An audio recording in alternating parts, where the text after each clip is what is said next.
हर खबर पर होगी आपकी पकड़। डाउनलोड कीजिए एबीपी लाइव ऐप।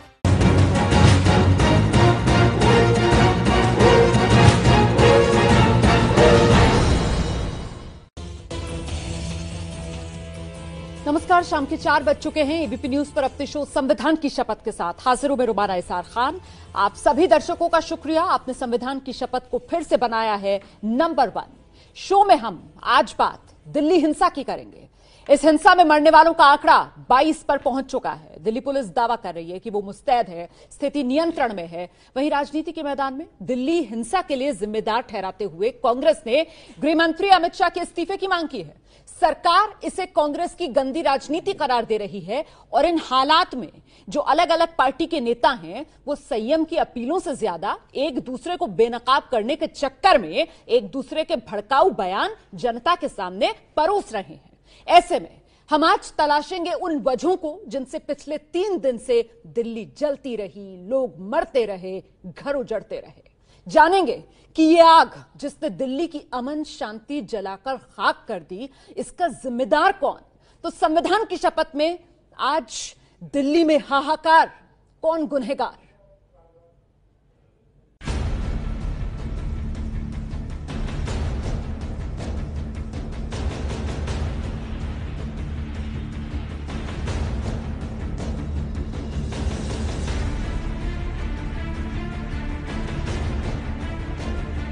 तीन दिन बाद आज काबू में दिख रहे हैं दिल्ली के हालात। लगातार पुलिस के जितने भी अधिकारी हैं लगातार खुद मौके पर पहुंच रहे हैं, लोगों को समझाने का प्रयास कर रहे हैं कि किसी भी तरीके की हिंसा में मत शामिल हो। उनको जिस भी तरीके की पुलिस से मदद चाहिए हो, पुलिस उनके लिए हमेशा खड़ी है। 3 दिन की हिंसा के बाद खुली पुलिस की नींद।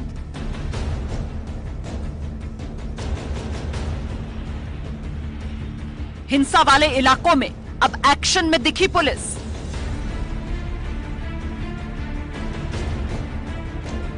तस्वीरें बता रही हैं दिल्ली में दरिंदगी की कहानी। पूरी की पूरी जो ये दुकान थी उसको जलाकर राख कर दिया है और ऐसी ही तस्वीरें इस पूरे इलाके में आपको देखने को मिलेंगी। यहाँ पर उपद्रवियों ने कुछ नहीं छोड़ा, हर चीज को तबाह कर दिया। फायर ब्रिगेड तमाम मशक्कत कर रहा है आग बुझाने की, लेकिन ये कल की जो आग लगी है अब तक नहीं बुझ पा रही है। दिल्ली हिंसा की आग पर गर्म हुई राजनीति। पुलिस बल के तमाम प्रयासों के बावजूद अगर दिल्ली में दंगा कंट्रोल नहीं हो पा रहा है तो सेना क्यों नहीं बुलाई जा रही है? कर्फ्यू सभी एरियाओं में, सभी एरियाज के अंदर क्यों नहीं लगाए जा रहे हैं? गृह मंत्री अमित शाह जी, जागिए आप। इतवार की रात से कितनी पुलिस फोर्स दंगों वाले इलाके में लगाई गई, जब ये साफ था, बिल्कुल साफ था कि दंगे और ज्यादा फैलने वाले हैं। सरकार पर दोषारोप करना ये गंदी राजनीति है। ये ऐसे हिंसा का राजनीतिकरण करना ये एकदम ही गलत रास्ता है और यही कांग्रेस की नीति होती है। पुलिस कमिश्नर का दावा, अब काबू में हालात। अभी का स्थिति बिल्कुल नॉर्मल है। आप देख भी रहे हैं कि लोग बाग काफी सड़क पे आ भी गए हैं, काफी रोड्स खुल भी गए हैं। कल कुछ जो लोग बैठे थे जाफराबाद में सिट इन में, वो भी यहां से उठ गए हैं। दिल्ली में हाहाकार, कौन गुनहगार। आपका परिचय कराते हैं। आज की इस चर्चा में खास मेहमान जो हमारे साथ मौजूद हैं। बीजेपी की तरफ से पार्टी के प्रवक्ता सैयद जफर इस्लाम साहब हमारे साथ इस चर्चा में शामिल हो रहे हैं। आम आदमी पार्टी के प्रवक्ता दीपक वाजपेयी जी हमारे साथ इस चर्चा में शिरकत कर रहे हैं। स्टूडियो में मेरे साथ मौजूद हैं पूर्व डीसीपी एल.एन. राव साहब और वरिष्ठ वकील संजीव उनियाल जी भी स्टूडियो में हमारे साथ मौजूद हैं। बहुत बहुत स्वागत आप सभी का। मैं ये चर्चा शुरू करूं उससे पहले मुझे लगता है आपको जरा तस्वीरें देख लेनी चाहिए। दरअसल राष्ट्रीय सुरक्षा सलाहकार एनएसए अजीत डोभाल अब से थोड़ी देर पहले नॉर्थ ईस्ट दिल्ली के डीसीपी दफ्तर पहुंचे हैं। अजीत डोभाल, उस समय की तस्वीर आपके सामने है और ये तस्वीरें दिखाती हैं कैसे सीधे केंद्र सरकार अब पूरे हालात पर दिल्ली में नजर बनाए हुए है। नॉर्थ ईस्ट दिल्ली का वो इलाका जो सबसे ज्यादा हिंसा से प्रभावित है। यही नॉर्थ ईस्ट दिल्ली में ही हिंसा हुई है। कुल 22 लोगों की जान अब तक जा चुकी है और मरने वालों का यह आंकड़ा लगातार बढ़ रहा है। 200 के करीब लोग जो अभी भी अस्पतालों में भर्ती हैं। जिनमें से कई की हालत बेहद गंभीर बनी हुई है। और मैं चर्चा शुरू करूं उससे पहले मुझे लगता है कि जरा हमें कुछ सवालों पर नजर डालनी चाहिए, क्योंकि बहुत अहम हो जाता है इस बात को समझना कि आखिर चूक कहां हुई। सबसे पहला सवाल जो हम आपके लिए लेकर आ रहे हैं वो ये, क्या पुलिस हालात का अंदाजा नहीं लगा पाई? ये सवाल। दूसरा सवाल जिसकी हम पड़ताल करेंगे, खुफिया तंत्र रिपोर्ट देने में नाकाम क्यों रहा? ये बड़ा सवाल। जिस तरीके से हालात जो है वो हाथ से निकलते चले गए, अच्छा हालात बेकाबू हुए तो फिर कर्फ्यू क्यों नहीं लगाया गया? ये बहुत अहम हो जाता है, इसका जवाब देश को जानना चाहिए। चौथा अहम सवाल, जहां तनाव था वहां ज्यादा पुलिस बल क्यों तैनात नहीं की गई? ये सवाल जो बार बार कौंधता है जहन में। और नेताओं के भड़काऊ बयान पर एक्शन वक्त रहते क्यों नहीं लिया गया? ये वो तमाम सवाल हैं जिस पर हम चर्चा करेंगे और सीधे रुख करते हैं। सबसे पहले जफर इस्लाम साहब के पास आपको लेकर चलते हैं और जानते हैं उनकी नजर में वो क्या सोचते हैं। दिल्ली में ये हालात इतने बेकाबू क्यों हो गए जफर भाई कि मरने वालों का आंकड़ा आज सुबह जब मैं ऑफिस आई थी तो 15 था और अभी जब मैं आपसे बात कर रही हूं तो बढ़कर 22 पर पहुंच चुका है और अभी भी कई लोग गंभीर रूप से घायल हैं। सैयद जफर इस्लाम, बेकाबू क्यों हुए दिल्ली के हालात? देखिए, दुखद है ये जो जिस तरह से हिंसा हुई, जिस तरह से आगजनी हुई, जिस तरह से लोगों ने एक दूसरे को कहीं ना कहीं जो है एक दूसरे पर वार किया, वो सारा कुछ बहुत दुखद है। मैं सिर्फ इसकी निंदा नहीं करता बल्कि मुझे अफसोस इस बात को कहने पे आदमी आदमी का कैसे दुश्मन हो सकता है, ये तो बड़ा सोचने वाली बात है। लेकिन मैं ये कहूंगा कि देखिए, जहां तक पुलिस का सवाल है और जहां तक ये, चूंकि प्रेसिडेंट ट्रंप आए थे, उसका नाजायज फायदा किसी ने उठाया और उपद्रवियों ने उसका पूरा भरपूर फायदा उठाया कि इंडिया में प्रेसिडेंट ट्रंप आए हुए हैं। उसके वजह से जाहिर है कि पुलिस बल तैनात रहेगी। एक डिग्नेटरी, दुनिया का सबसे पावरफुल आदमी आया तो डिग्नेटरीज के लिए रहेगी पुलिस तैनात। ऐसे में कुछ लोगों ने उसका नाजायज फायदा उठाया। लेकिन देखिए, हकीकत जो है, जैसा आप थोड़ा देर पहले जावड़ेकर जी ने भी अपने प्रेस बाइट में कहा कि इन्वेस्टिगेशन होगा, तहकीकात के बाद जो भी लोग इसके लिए जिम्मेदार है उनको पूरे तौर से दंडित किया जाएगा, चाहे वो कोई भी लोग है। जहां तक हमारी सरकार का सवाल है, देखिए हमने पूरे एक्शन लिए, मैं यहाँ पर हर किसी तरह को का एक्शन कटघरे में खड़ा नहीं कर रही, मैं आपके पास आ जाऊंगी, आप उसके बाद दोबारा सफाई दीजिएगा। मैं बस एलन राव साहब के पास आना चाहती हूँ और मैं उनसे जानना चाहती हूँ, ये जो बात यहाँ पर सैयद जफर इस्लाम ने कही है कि इस बात को आप समझिए, डिग्नेटरी आए हुए थे, दिल्ली पुलिस वहां तैनात थी और उपद्रवियों ने इसका फायदा उठा लिया। तो मतलब अगर डिग्नेटरी आए तो हिंदुस्तान का जो आम नागरिक है वो फिर अपनी जान की सुरक्षा कैसे करे, अपनी हिफाजत वो कैसे करे? क्योंकि पुलिस तो फिर डिग्नेटरीज की हिफाजत में लग जाएगी ना। आम आदमी की हिफाजत का जिम्मा किसका है एलन राव साहब? ऐसे ही पल्ला झाड़ा जाएगा जैसे सैयद जफर इस्लाम ने झाड़ा है? नहीं, देखिए रुमाना जी, मैं बड़ा स्पष्ट बता दूं कि डिग्नेटरी आना अलग चीज है और इस प्रकार से लॉ एंड ऑर्डर की कंट्रोल करना पुलिस की अहम जिम्मेवारी है। लॉ एंड ऑर्डर की सिचुएशन को मद्देनजर रखते हुए डिग्नेटरी की, ठीक है, वीआईपी सुरक्षा काम हमारा है, उसके लिए अलग यूनिट बना हुआ है, सिक्योरिटी यूनिट है, दूसरा कोई और है। लेकिन अगर हम ये कहें कि सारी पुलिस वहां लगी, ये गलत है। बिल्कुल पुलिस को, और दूसरा, दिल्ली पुलिस एक बहुत बड़ी प्रोफेशनल फोर्स, बहुत अच्छी फोर्स है और उसने समय रहते हुए, मैं आपको एक और बता दूं कि ये घटनाएं तो हुई हैं, लेकिन ये और ज्यादा घटना घट सकती थी, लेकिन पुलिस ने फिर भी शुरू होने के बाद कंट्रोल किया है। और अभी जैसे कमिश्नर साहब ने बताया कि स्थिति कंट्रोल में है, लेकिन हाँ, शुरू होने से पहले अगर समय रहते हुए, एक सेकंड देखिए, मैं एक बात क्लियर करना चाहती हूं कि मैं बहुत तकलीफ में आज ये शो कर रही हूं सर। दिल्ली की आबादी कितनी? करीब 2 करोड़, और इस 2 करोड़ की आबादी में आज की तारीख में, अभी जब मैं ये चर्चा कर रही हूं तो मरने वालों का आंकड़ा ना 22 पर पहुंच चुका है। और सर एक सेकंड, वहीं हमारा पड़ोसी राज्य है सर, उत्तर प्रदेश। वहां पर जब ये सीए विरोधी प्रदर्शन हो रहे थे सर और वो हिंसात्मक हुए तो करीब 22 करोड़ के आसपास की यूपी की आबादी है और वहां पर 19 जाने गई। तो कहां तो 22 करोड़ की आबादी और 19 जान, और कहां दिल्ली में 2 करोड़ की आबादी और 22 अब तक मरने वालों का आंकड़ा। उनियाल साहब को पहले मैं लाना चाहती हूं, उसके बाद दीपक वाजपेयी जी, मैं आपके पास आऊंगी। 1 मिनट सर, उनियाल साहब, आप मुझे बताइए, आपकी नजर में ये चूक कहां हुई? अगर पुलिस की स्तर पर नहीं हुई तो प्लीज आइए। रोमाना जी, वो एक मेरे ख्याल से मरना चाहे एक व्यक्ति का हो, उसका प्रोपोर्शनेट पॉपुलेशन का हमेशा डिस्कशन नहीं करना चाहिए इस टाइम। संवेदनशीलता का विषय, एक व्यक्ति का मरना भी, और आज के युग में जबकि लोग इतने पढ़े लिखे हैं, व्हाट्सएप है, फेसबुक है, और फिर भी लोग मरते हैं, तो कहीं ना कहीं कोई त्रुटि हुई है। हम सबको आत्मनिरीक्षण करना चाहिए, पुलिस को और अवेयर होना चाहिए। निरीक्षण करने के लिए ही मैं ये चर्चा कर रही हूँ, इसी वजह से मैं तू मैं वाली बहस करना ही नहीं चाहती हूँ। बहुत अच्छा हुआ एक क्लैरिफिकेशन जो यहाँ पर राव साहब ने दिया, जो बात जफर इस्लाम ने कही थी कि भाई विदेशी डिग्नेटरी आए हुए थे, तो राव साहब ने वहां पर क्लैरिटी लाई।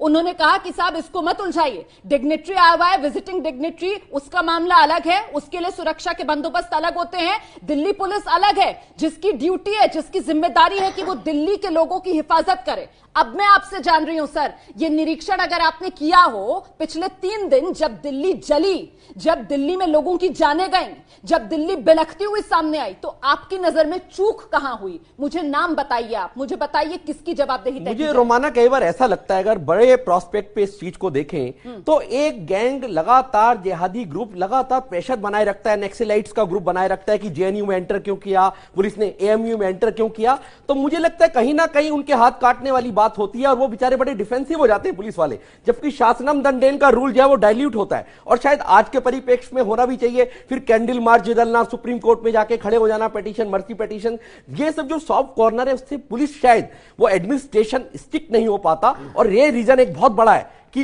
ये शायद ये सारी घटनाएं इसी वजह से हो रही होंगी। जो बात कह रहे हैं वो बहुत महत्वपूर्ण बात है। अब मैं उसको दीपक वाजपेयी के पास लेकर चलती हूं। दीपक वाजपेयी जी, यहां पर जो कही बात संजीव गुनियाल साहब ने कि साहब एडमिनिस्ट्रेशन जो है वो कहीं ना कहीं दबाव में आ जाता है, और ये देश जानता है, दिल्ली चुनाव में इस बात को बार बार जोर शोर से कहा गया है किस तरीके से वो देशद्रोही वाला मामला जो कन्हैया पर आगे बढ़ना है, उसकी फाइल तो दिल्ली सरकार ही पिछले टर्म में अपनी दबाकर बैठी हुई थी सर। तो क्या ये आप लोगों की शय पर दिल्ली में हिंसा हो गई?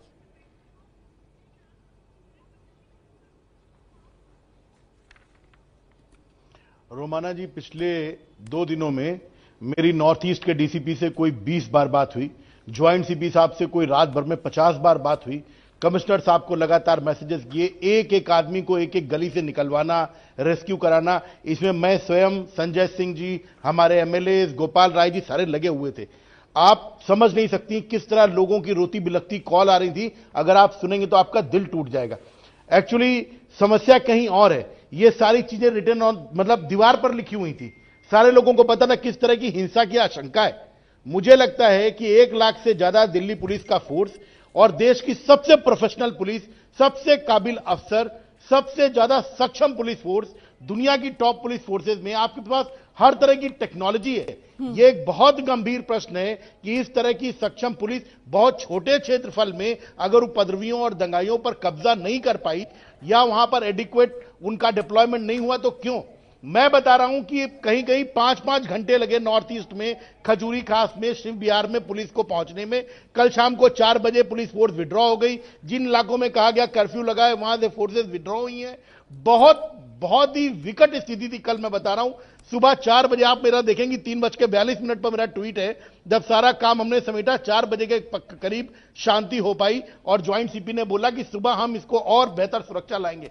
पुलिस ने भरसक कोशिश की। मुझे लगता है कि इसको पूरे तौर पर समझने में, असेसमेंट करने में, मुझे लगता है कि गृह मंत्रालय के स्तर पर थोड़ी चूक रही। शायद वो स्थिति को समझ नहीं सके। और जिस तरह के भड़काऊ बयान आ रहे थे खुद रूलिंग पार्टी के, मतलब कल हम लोगों ने एक वीडियो देखा, लक्ष्मीनगर के विधायक खुद, मतलब एक तरफ देखिए गृह मंत्री जी सभी पार्टियों की मीटिंग कर रहे हैं। मैं 1 मिनट आपको रोकना चाहूंगी, मैं 1 मिनट आपको रोकना चाहूंगी। देखिए इस वक्त एक बड़ी खबर आ रही है। दिल्ली हाई कोर्ट में वो जो दिल्ली में हुई हिंसा के मामले पर सुनवाई चल रही थी, उस मामले में दिल्ली हाई कोर्ट की तरफ से कहा गया है कि हम चाहते हैं वो नेता जिन्होंने भड़काऊ बयान दिए उन पर केस दर्ज हो। इस वक्त की बड़ी खबर, उस याचिका में किस किस का नाम था? उस याचिका में बीजेपी के नेता कपिल मिश्रा का नाम था। उस याचिका में बीजेपी नेता प्रवेश वर्मा जो सांसद भी हैं इनका नाम था। उसमें केंद्रीय मंत्री अनुराग ठाकुर का भी नाम था। और हाईकोर्ट की तरफ से कहा गया है कि हम चाहते हैं भड़काऊ बयानों के मामले में एफआईआर दर्ज हो।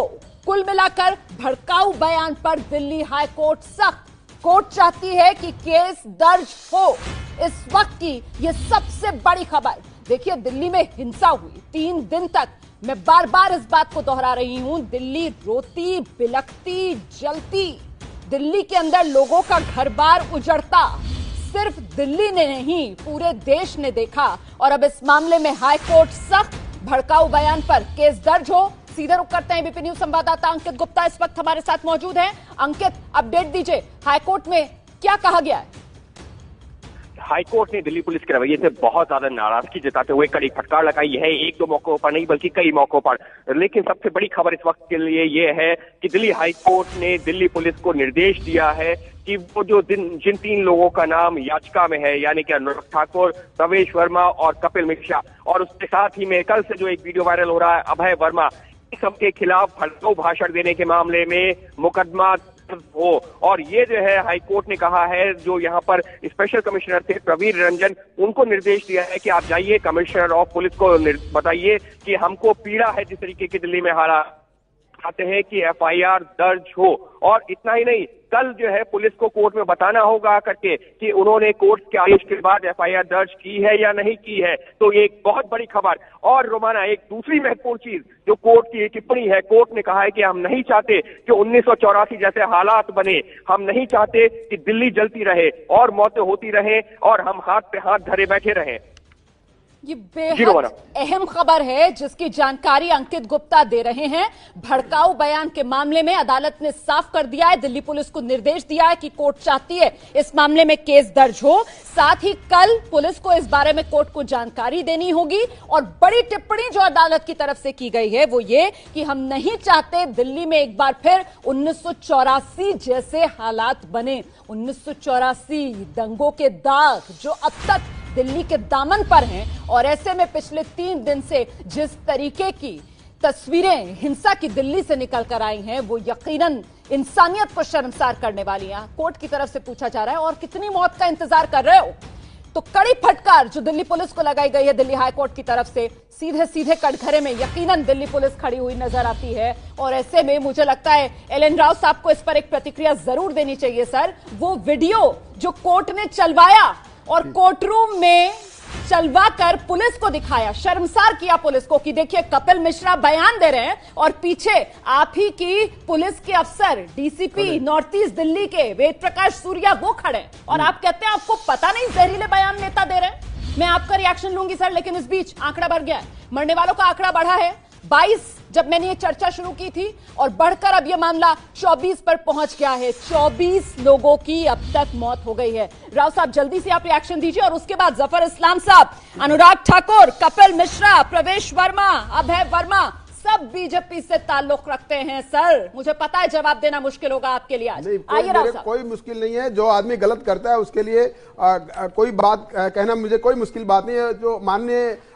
हाईकोर्ट ने जो आदेश दिया है ये बहुत ही सटीक आदेश है। इस सिचुएशन में ये आदेश की बहुत सख्त जरूरत थी। और मैं आपको बता दूं, इस आदेश के बाद एफआईआर दर्ज हो जाएगी तो आगे जितने नेता लोग हैं वो ऐसे भड़काऊ भाषण देना बंद कर देंगे, और उनकी वजह से कोई भी हो, मैं किसी पार्टी की बात नहीं कर रहा हूं, ना बीजेपी ना कांग्रेस, किसी की नहीं कर रहा हूं, कोई भी भड़काऊ भाषण हर पार्टी दे रही है इलेक्शन में अपना वोट बैंक बनाने के लिए, कुछ भी कर रहे हैं, लेकिन उन सबको रोक लगानी चाहिए, क्योंकि हम कितने संवेदनशील हैं ये हमें बताना चाहिए। और आप बड़ी बात कर रहे हैं, आप बड़ी बात कर रहे हैं सर। मुझे लगता है सैयद जफर इस्लाम को इस बारे में जवाब देना चाहिए सर, क्योंकि जब हम बात करने के लिए बैठते हैं तो हम कहते हैं कि देखिए आ रही हूं 1 मिनट दीपक जी, आ रही हूं, तब हम कहते हैं कि साहब दल पीछे सबसे पहले देश। लेकिन सर जब चुनाव का मौका आता है तब तो हम देश क्या दल क्या किसी मर्यादा का लिहाज नहीं करते सर। जिस तरीके के जहरीले बयान, जिस तरीके की आक्रामक राजनीति कोर्ट ने फटकार लगाई है सर दिल्ली पुलिस को आज, और 3 नाम जो है उस याचिका में वो आपकी पार्टी के नेताओं के हैं, सैयद जफर इस्लाम साहब।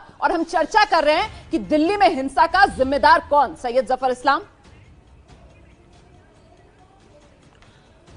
देखिए रुमाना जी, आपके प्रोग्राम में बैठने से पहले मुझे उसकी जानकारी नहीं थी, लेकिन अभी जब बैठे हुए प्रोग्राम में तो आपने बताया कि ये अभी तुरंत जो ऐसा हाई कोर्ट का जो है कुछ जो टिप्पणी आई है, ये सुबह से चल रहा है सर, ये टिप्पणी नहीं आई है। एक सेकंड रुकिए जरा, एक सेकंड रुकिए जरा, ये बड़ी खबर है। आज ये सुबह से मामला चल रहा था, आप जानते हैं ना, कल आधी रात को हाई कोर्ट खुली थी, आपको पता है ना, कल रात में इस मामले में सुनवाई हुई थी, उसके बाद आज फिर से सुबह 10:30 बजे पहले हाईकोर्ट में इस मामले में सुनवाई हुई, 12:30 बजे फिर हाईकोर्ट में इस मामले में सुनवाई हुई, फिर 2:30 बजे दोबारा इस मामले में सुनवाई शुरू हुई और अब जाकर शाम में जब 4:30 बज रहे हैं तब अदालत की तरफ से कहा गया है कि साहब ये भड़काऊ बयान, इस मामले में केस दर्ज करो। सैयद जफर इस्लाम, समझ रहे हैं आप कोर्ट के रुमाना जी मैंने कहा ना कि इस जो भी टिप्पणी आई है ऑनरेबल हाई कोर्ट की, उसकी समीक्षा की जाएगी। मैंने शुरू में कहा कि गलत को सही नहीं कहा सकता और सही को गलत नहीं किया जा सकता है, जो गलत है वो गलत है, लेकिन जो ऑब्जर्वेशन आए उसको भी समीक्षा की जाएगी कि वो उसमें कितनी सच्चाई है। क्या वो आपने देखा जहां अनुराग ठाकुर जी को देखिए, वो मैं यहाँ पर सर नहीं चाहती हूँ कि आप इस तरीके के बयानों को डिफेंड करें। जफर इस्लाम साहब प्लीज, मैं सर आगे बढ़ रही हूं, मैं नहीं चाहती हूं आप यहां पर बैठकर इस तरीके के बयानों को डिफेंड करें सर। हम सिर्फ ये बात करने के लिए यहां पर बैठे हुए हैं कि चूक हुई है, आइंदा से ऐसी चूक ना हो, इस तरफ हम कैसे मजबूती से कदम उठा सकते हैं। वाजपेयी जी, आप ही के पास आ रही हूं सर, और आपसे जानना चाहती हूं कि आपके नेता जब इस तरीके के बयान देते हैं ट्वीट करके पहले कि साहब सेना को बुला लें, मैं ये गुजारिश करूंगा, तो सर पहले चिट्ठी लिख देते, उसके बाद ही कहते कि मैं ट्वीट, उसके बाद ट्वीट कर देते। सर उनको पहले ट्वीट की फिक्र है, बाद में वो चिट्ठी लिखेंगे। और सर सेना कब बुलाई जाती है आपको पता है ना, या नहीं पता है सेना कब बुलाई जाती है? कैसे आप मांग कर सकते हैं कि सेना को बुला लिया जाए, बताइए प्लीज। नहीं मुझे ये नहीं दो चीजें समझिए। देखिए हाईकोर्ट ने जो बात कही वो क्यों महत्वपूर्ण है। जो दल इस देश की सत्ता को चला रहा है, जिसकी लॉ एंड ऑर्डर को देखने की जिम्मेदारी है, उसके नेता जिस किस्म के भड़काऊ भाषण दे रहे हैं पुलिस के शीर्ष अधिकारियों की प्रेजेंस में, वो बताती है कि पुलिस के काम करने में क्या दिक्कत आ रही है। हम 3 दिन से स्ट्रगल कर रहे हैं, पहले दिन से मांग कर रहे हैं, रात को हमारी 50 बार बात हुई कि सर इन इलाकों में कर्फ्यू लगाया, वहां इंप्लीमेंट करा दीजिए। लोग वहां पर फंसे हुए हैं, जाने जा रही हैं। जब उन्हीं दलों के नेता इस तरह के भड़काऊ भाषण देंगे, वहां रैलियां निकालेंगे जैसे लक्ष्मीनगर में निकाली गई है। उनियाल साहब आपके साथ पैनल पे हैं, उनकी पहचान छिपाई जा रही है, वकील बताया जा रहा है। भाई उस मामले में तो अदालत ने फैसला सुना दिया ना। मैं आपसे पूछ रही थी, आपके 62 लोगों को दिल्ली की जनता ने चुना है, कितने लोग गए, कितने लोग गए वहां पर, कितने लोग गए वहां पर जो हिंसा प्रभावित इलाके हैं? मैं बस ये जानना चाहती हूँ सर, मैं तो ये जानना चाहती हूँ सर कि आर्मी को अगर बुलाना है तो पहले चिट्ठी लिख लो, बाद में ट्वीट करो ना, पहले पोस्टरिंग सोशल मीडिया पर ट्वीट करके क्यों? मैं तो बस ये जानना चाहती हूँ सर, मैं तो बस ये जानना चाहती हूँ। आइए उनियाल साहब। प्रश्न मुझे लगता है कि इतना सटीक था रोमाना जी आपका कि बिल्कुल भड़क गए। मैं सिर्फ ये कहना चाहता हूं कि एनएसए देखिए, संवेदनशीलता सरकार की देखिए, एनएसए का डेजिग्नेशन होता है ग्लोबल टेररिज्म को और ग्लोबल सिक्योरिटी के लिए, परंतु डोभाल साहब, अजीत डोभाल जो एनएसए हैं, कितना संवेदनशील मामले को उन्होंने अपने आप पर्सनली डीसीपी के पास गए, उस चौकी में गए, उस इलाके में गए। ये बताता है। चलिए सर, मुझे आज तू मैं नहीं करनी है सर, मुझे आज तू मैं नहीं करनी है। मरने वालों का आंकड़ा आपको पता है कहां पर पहुंच गया है? 24। अब तक 24 लोगों की जान जा चुकी है और ये सब हुआ है देश की राजधानी दिल्ली में। आज की इस चर्चा के बाद देखिए मेरी राय बहुत साफ है, हिंसा बढ़ने के लिए पुलिस प्रशासन जिम्मेदार। पुलिस अगर मुस्तैद होती तो 24 लोगों की जान नहीं जाती। बहुत बहुत धन्यवाद आप सभी का आज संविधान की शपथ में हमारे साथ शिरकत करने के लिए। और इस बीच ये तस्वीरें हम आपको दिखा रहे हैं, कुछ देर पहले हमने आपको दिखाया था नॉर्थ ईस्ट दिल्ली डीसीपी का जो दफ्तर है वहां पहुंचे थे और अब मौजपुर इलाके में हालात का जायजा लेने के लिए पहुंचे हैं एनएसए अजीत डोभाल। मैं बार बार इस बात को दोहरा रही हूं कि लगातार एक्शन में अब सरकार नजर आ रही है। अजीत डोभाल खुद ग्राउंड पर पहुंच रहे हैं। कल रात भी वो सीधे जो हिंसा प्रभावित इलाके हैं वहां पर गए थे और आज एक बार फिर पहले डीसीपी दफ्तर और अब ये दिल्ली का मौजपुर इलाका जो हिंसा से प्रभावित था, उस मौजपुर इलाके में पहुंचे एनएसए अजीत डोभाल। बहुत बहुत धन्यवाद आप सभी का संविधान की शपथ में हमारे साथ बने रहने के लिए। न्यूज चैनल इतिहास की सबसे बड़ी सीरीज प्रधानमंत्री सीरीज 2 शनिवार रात 10 बजे।